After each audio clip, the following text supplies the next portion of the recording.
tidak nyaman dalam hati kita, kalau saya sih ya, mungkin kalau Bapak Ibu mau ikutin silakan. Tapi kalau saya pribadi, kalau misalkan ada sesuatu yang mengganjal dalam diri saya, lalu tidak tenang, was-was, cemas, tidak jelas lah apa gitu, yang biasa saya kerjakan, biasa sedekah. Saya akan sedekah. Dan Allah biasanya sering memberikan kesempatan itu buat kita. Tadi sebenarnya kesini saya dikasih kesempatan sama Allah. Tapi kemana tadi, kebetulan sebelum kesini saya ngantar istri ke mall tadi sama kakak tadi. Di situ Allah sudah kasih ilham, ambillah uang gitu kan di ATM. Karena di dompet lagi nggak ada duit, lagi nggak ada uang cash yang saya pegang. Nggak tahu nih maksudnya apa gitu kan. Tapi subhanallah, ketika saya datang ke sini tadi di depan kedutaan Belanda, nggak salah tadi itu ada bapak-bapak tua, ya, dia gendong anaknya, Pak. Ya, digendong di depan lagi, masya Allah.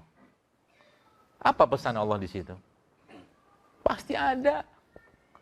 Allah mau kasih pesan sama kita. Untuk apa? Mungkin hatimu perlu diasah nih.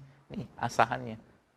Orang kayak begitu. Yang mungkin kalau Anda kasih uang 50 ribu, ya terima kasih. Dia 10 ribu, terima. Tapi coba kasih 500 ribu atau 1 juta. Mungkin berlinangan air mata. Dan saat dia berlinangan air mata seperti itulah, maka pintu langit terbuka untuk kita dan doa mustajab. Itu yang kita kejar tiap hari.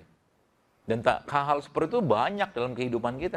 Tiba-tiba Anda pergi dari rumah mau masuk atau mau berangkat kerja seperti ini, tiba-tiba ada aja pandangan mata atau Allah kasih.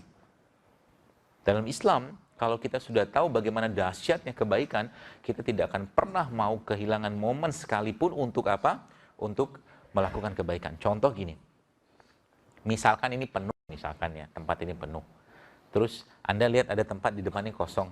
Di situ ada orang ngantri, mau masuk. Anda lihat. Jadi hajatnya orang yang di depan pintu itu, dia pengen datang ke kajian misalkan. Karena Anda lihat ada tempat kosong, hajatnya dia. Lalu Anda kasih dia hajat ini untuk, Pak, silakan sini Pak, duduk sini Pak. Ada tempat kosong. Ketika Anda kasih itu ke dia, maka apa kata sabda Nabi atau apa sabda Nabi SAW? Nabi bilang apa? Membantu hajat saudaraku sama muslim, kata Rasulullah, lebih aku cintai daripada iktikaf 1 bulan penuh di masjidku ini. Coba, bayangkan, ngasih tempat kayak begitu. Ngasih tempat, cuma ngasih tempat. Bayangkan 1 bulan penuh di Masjid Nabawi. Belum ribatnya, belum zikirnya, belum tilawahnya, belum sodakohnya. Hanya dengan bermodalkan ngasih tempat kayak begitu, Masya Allah, Pak. Ya. Makanya saya bilang tadi kan, kalau kita udah ngerti sekarang, maka kita tidak akan pernah mau ketinggalan waktu untuk berbuat baik setiap hari. Bahkan kalau teman kita misalkan, Anda lihat apa ya, teman kita mau wudhu lagi pakai sepatu. Belum dia buka sepatu, kasih sendal sama dia. Hajatnya dia kan pakai sendal supaya sepatunya nggak basah kan, pahalanya besar. Ya. Lagi misalkan nih, apalagi kalau saya memang anti banget dibayarin orang kalau makan, rugi, apalagi yang mau bayarin itu orang soleh. Saya mau bayarin dia. Kenapa? Gini, konsep kebaikan dalam Islam yang banyak orang tidak tahu adalah memberikan makan. Kalau Anda ketemu dengan, jadi makanan yang kita makan, dia kan di dunia itu kan makanan yang kita makan, maka dia akan menjadi daging, tulang, otot, segala macam. Tapi ada sebagian yang keluar menjadi kotoran. Subhanallahnya, jadi ketika seseorang itu memberikan makan kepada orang lain, makanan yang sehat atau nggak sehat sekalipun, maka makanan tadi akan jadi bagian dari tubuhnya dia. Jadi pasca makanan tadi masuk ke bagian tubuhnya, maka per waktu itu Anda sudah jadi bagian dari tubuhnya. Jadi ketika makanan tadi masuk dan itu jadi bagian dari badannya, maka Anda sudah dapat panen pahala dari situ. Ngasih makan loh. Sederhana kan? Maka nanti jangan mau lagi ditraktir. Kecuali mahasiswa. Ya enggak apa-apa. Hatta cuma ngasih air putih kan? Air putih doang loh, Masya Allah. Nah, itu nutrisi itu. Ya. Jadi kunci sehat dalam Islam adalah nutrisi kolbu dulu yang dibenerin. Kalau kita sudah kayak begitu, maka Anda gini loh, Anda punya uang 500 ribu, ya. Katakanlah uang itu bonus, bisa beli makan, bila Anda akan jauh lebih senang uang ini Anda kasih ke orang lain. Ya. Kita akan jauh lebih senang ketika uang itu kita berikan pada orang lain. Itu nutrisinya. Ya, semakin banyak kita kerjakan kayak begitu, semakin damai, bahagia hidupnya. Dan jangan khawatir, penyakit tidak akan hinggap pada orang yang emosinya baik. Penyakit tidak akan hinggap, tidak akan datang pada orang yang emosinya baik. Seorang pimpinan yang hobinya marah-marah, pastilah tidak lama usianya. Tenang aja, cepat ya. Hobi tiap hari marah aja, ngomel aja. Karena nih kalau ketemu pimpinan kayak begitu, Anda bilang apa? Bertakwalah pada Allah. Kalau berani. Kalau berani. Tidak apa-apa, doain, jangan dimusuhin. Ya. Ada orang lagi gibah Anda. Anda tahu orang yang gibah. Gibah itu kan orang membicarakan sesuatu tentang hal yang benar tentang diri Anda, yang tidak baik. Tapi Anda nggak suka dia ngomong itu di depan orang lain. Itu pahalanya besarnya luar biasa itu. Dan termasuk gibah itu dosa besar. Kalau dapat kayak begitu, sekalian kasih hadiah sama orang yang gibah tadi.